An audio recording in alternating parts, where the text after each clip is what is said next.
Hello everyone, welcome to Tutorium, Kerala's #1 platform for CUET test taking. This is Gayatri Jayakumar, and in this video we'll be discussing one of the common question types in CUET English paper, active to passive conversion.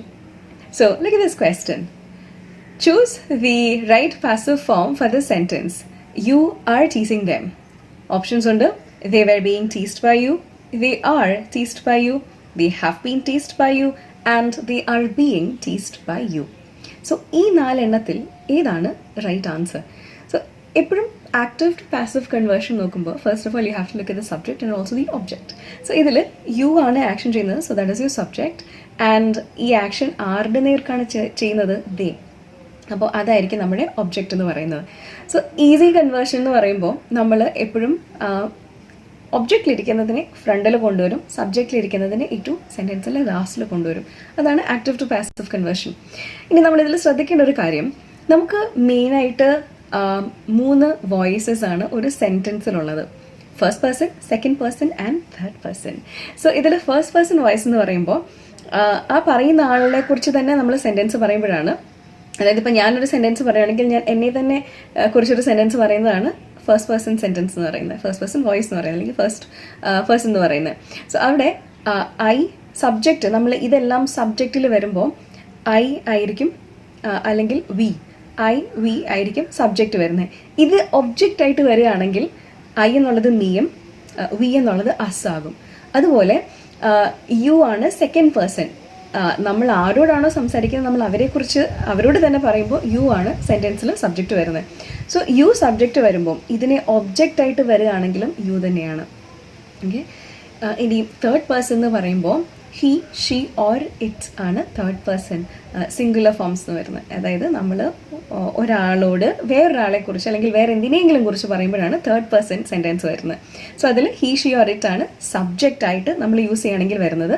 അത് object ആകുമ്പോൾ ഈ he, she or it എന്നുള്ളത് നമ്മൾ he എന്നുള്ളത് him ആകും, she എന്നുള്ളത് her ആകും, it അതുപോലെ തന്നെ കിടക്കും.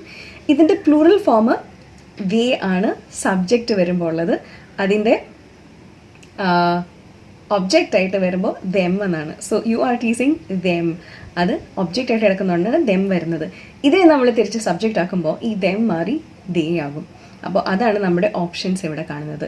സോ ദെം മാറി ദേ ആയി. So first word is definitely they. ഇനി എപ്പോഴും നമ്മൾ പാസീവ് വോയിസ് ആക്കുമ്പം എന്തിലാണോ കിടക്കുന്നത് അതിൻ്റെ പാസ്റ്റ് ടെൻസിലോട്ട് നമ്മൾ ആക്കണം. സോ ആർ ടീസിങ് ദെം അല്ലേ, അപ്പോൾ പ്ലൂറലാണ്. അപ്പോൾ അതുകൊണ്ട് തന്നെ അതിൻ്റെ കൂടെ കമ്പൈൻ ചെയ്യുന്ന ഓക്സിലറി വേർബ് ഒരിക്കലും സിംഗുലർ ആവില്ല, പ്ലൂറൽ ആയിരിക്കും.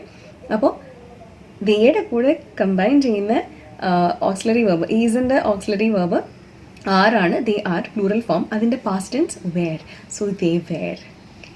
ആൻഡ് ബീയിങ് നമ്മൾ ഇതിൻ്റെ കൂടെ ആഡ് ചെയ്യണം. നമ്മളെപ്പോഴും ബൈ ആഡ് ചെയ്യാണ്. അപ്പോൾ അതിൻ്റെ കൂട്ടത്തിൽ തന്നെ നമ്മൾ അത് കണ്ടിന്യൂസ് ടെൻസിലാക്കുമ്പോഴത്തേക്കും ബിയുടെ ഫോം നമ്മൾ ആഡ് ചെയ്യും. അപ്പോൾ ഇത് കണ്ടിന്യൂസ് ടെൻസിൽ കൂടെ ആയതുകൊണ്ട് ബിയുടെ ഫോം ING എടുക്കും. So they were being. ഇപ്പോൾ ടീസിൻ്റെ ING ആണ് നമ്മൾ ബീയിങ് ആയിട്ട് വെളിയിൽ കൊണ്ടുവന്നിരിക്കുന്നത്. അതിൻ്റെ പാസ്റ്റ് ടെൻസിലോട്ടിട്ട് teased, they were being teased. By add ചെയ്യണം പാസീവ് ഫോമിലോട്ടാക്കുമ്പം ബൈ.